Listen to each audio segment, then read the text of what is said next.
हमारी सेनाएं देश का अभिमान है। सारे देश को उनके साहस और हमारी सेना की वीरता पर गर्व है। और आज सारा देश देख रहा है हमारी सेनाएं, हमारा डिफेंस सेक्टर आजादी के बाद इतने सालों में जितना नहीं हुआ, इतने रिफॉर्म हो रहे हैं। हमारी सेना को आधुनिक बनाया जा रहा है। हर चुनौती को हमारी सेना मुंह तोड़ जवाब दे सके, इसलिए युद्ध के सामर्थ्य वाली सेना बनाने के लिए हम भरपूर प्रयास कर रहे हैं, रिफॉर्म कर रहे हैं, कदम उठा रहे हैं देश की सुरक्षा का मकसद लेकर के। बीते कुछ सालों में बहुत सारी चीजें बदली है। सीडीएस का पद बनने के बाद इंटीग्रेशन और सशक्त हुआ है। आदरणीय सभापति जी, हमारी सशस्त्र सेनाओं के बीच उनके सहयोग से जो लंबे समय से युद्ध शास्त्र के निष्णातों का मत था कि भारत में थिएटर कमांड जरूरी है, आज मैं संतोष के साथ कह सकता हूं कि सीडीएस व्यवस्था बनने के बाद देश में सुरक्षा के लिए जरूरी थिएटर कमांड की दिशा में प्रगति हो रही है। आदरणीय सभापति जी, आत्मनिर्भर भारत, उसमें हमारी सेना को आत्मनिर्भर बनाना, उसकी भी बहुत बड़ी महत्वपूर्ण भूमिका निभाई जा रही है। हमारी देश की सेना युवा होनी चाहिए। सेना दुश्मनों के दांत खट्टे करने के लिए होती है। हमें हमारे युवाओं पर भरोसा होना चाहिए। सेना में युवाओं की ताकत बढ़ानी चाहिए और इसलिए हम लगातार युद्ध योग्य सेना बनाने के लिए रिफॉर्म कर रहे हैं। समय पर रिफॉर्म न करने के कारण हमारी सेना का बहुत नुकसान हुआ है, लेकिन ये सार्वजनिक बातें कहने योग्य नहीं होने के कारण मैं मेरे मुंह को ताला लगा करके बैठा हूं। आदरणीय सभापति जी, देश की सुरक्षा एक गंभीर मसला होता है। आदरणीय सभापति जी, ऐसे रिफॉर्म्स का उद्देश्य किसी भी परिस्थिति में, अब युद्ध के रूप बदल रहे हैं, संसाधन बदल रहे हैं, शस्त्र बदल रहे हैं, टेक्निक बदल रही है। ऐसे में हमें हमारी सेनाओं को उसी चुनौतियों के अनुरूप तैयार करना, ये बहुत बड़ी जिम्मेवारी होती है, जिसको निभाने के लिए गालियां खा करके भी, झूठे आरोप सह करके भी, मुंह पर ताला लगा करके हम काम कर रहे हैं। ऐसे समय देश की सेना को आधुनिक बनाना, सशक्त बनाने के ऐसे समय कांग्रेस क्या कर रही है? ये झूठ फैला रहे हैं। ये डिफेंस रिफॉर्म के प्रयासों को कमजोर करने का षड्यंत्र कर रहे हैं। आदरणीय सभापति जी, दरअसल कांग्रेस के लोग कभी भी भारतीय सेनाओं को ताकतवर होते नहीं देख सकते। आदरणीय सभापति जी, कौन नहीं जानता कि नेहरू जी के समय देश की सेनाएं कितनी कमजोर होती थी। हमारी सेनाओं में कांग्रेस ने जो लाखों करोड़ों के घोटाले किए, वही तरीका था जिस तरीके ने देश की सेना को कमजोर किया है। ये देश की सेनाओं को कमजोर किया।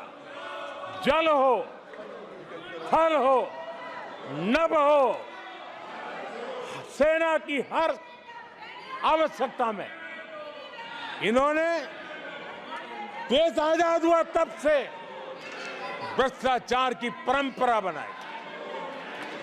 जीप घोटाला हो, पनडुब्बी घोटाला हो, बोफोर्स घोटाला हो, इन सारे घोटालों ने देश की सेना की ताकत को बढ़ने से रोका है। वो भी एक वक्त था आदरणीय सभापति जी, कांग्रेस के जमाने में हमारी सेनाओं के पास बुलेट प्रूफ जैकेट भी नहीं हुआ करते थे।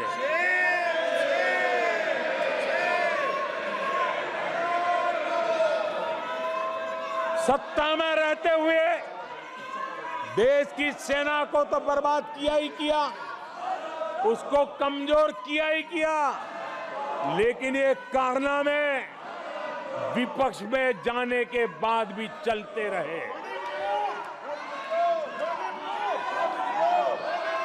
विपक्ष में जाने के बाद भी सेना को कमजोर करने के लगातार प्रयास होते रहे। जब ये कांग्रेस सरकार में थे तो फाइटर जेट नहीं लिए, और जब हमने कोशिश की तो कांग्रेस हर तरह की साजिश पर उतर आई। फाइटर जेट एयरफोर्स तक न पहुंच पाए, इसके लिए साजिशें की गई। और आदरणीय सभापति जी, ये बालक बुद्धि देखिए कि राफेल के छोटे छोटे खिलौने बना करके उड़ाने में मजा लेते थे, देश की सेना का मजाक उड़ाते थे। अध्यक्ष जी, कांग्रेस ऐसे हर कदम का, हर रिफॉर्म का विरोध करती है जो भारत की सेना को मजबूती दे, भारत की सेना को मजबूत बनाए। माननीय प्रधानमंत्री जी के भाषण तक के लिए बढ़ाई जाती है और सभा की कार्रवाई, सारी कार्रवाई पूरे होने तक बढ़ाई जाती है।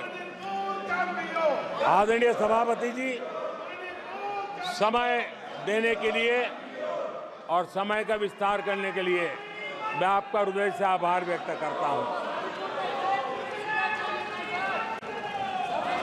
आदरणीय सभापति जी, अब कांग्रेस के लोगों को ये पता चल गया है कि हमारे नौजवानों की ऊर्जा, हमारे सैनिकों का आत्मबल ही हमारे सशस्त्र बलों की सबसे बड़ी शक्ति है। और अब इस पर हमला करके और एक नया तरीका सेना में भर्ती को लेकर सरासर झूठ फैलाया जा रहा है, ताकि लोग, मेरे देश के नौजवान मेरे देश की रक्षा करने के लिए सेना में न जाए, उनको रोकने के लिए षड्यंत्र हो रहा है। आदरणीय सभापति जी, मैं इस सदन के माध्यम से जानना चाहता हूं, आखिर किसके लिए कांग्रेस हमारी सेनाओं को कमजोर करना चाहती है? किसके फायदे के लिए कांग्रेस वाले सेना के संबंध में इतना झूठ फैला रहे हैं? आदरणीय सभापति जी, 1 रैंक 1 पेंशन को लेकर के देश के शहीद जवानों को उनकी आंखों में धूल झोंकने का प्रयास किया गया।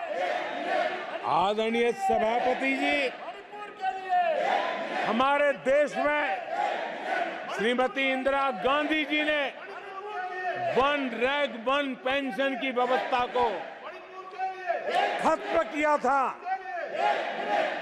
दशकों तक कांग्रेस ने 1 रैंक 1 पेंशन को लागू नहीं होने दिया और चुनाव जब आए तो 500 करोड़ रुपया दिखाकर निवृत्त सेना नायकों को मूर्ख बनाने की कोशिशें भी की गई,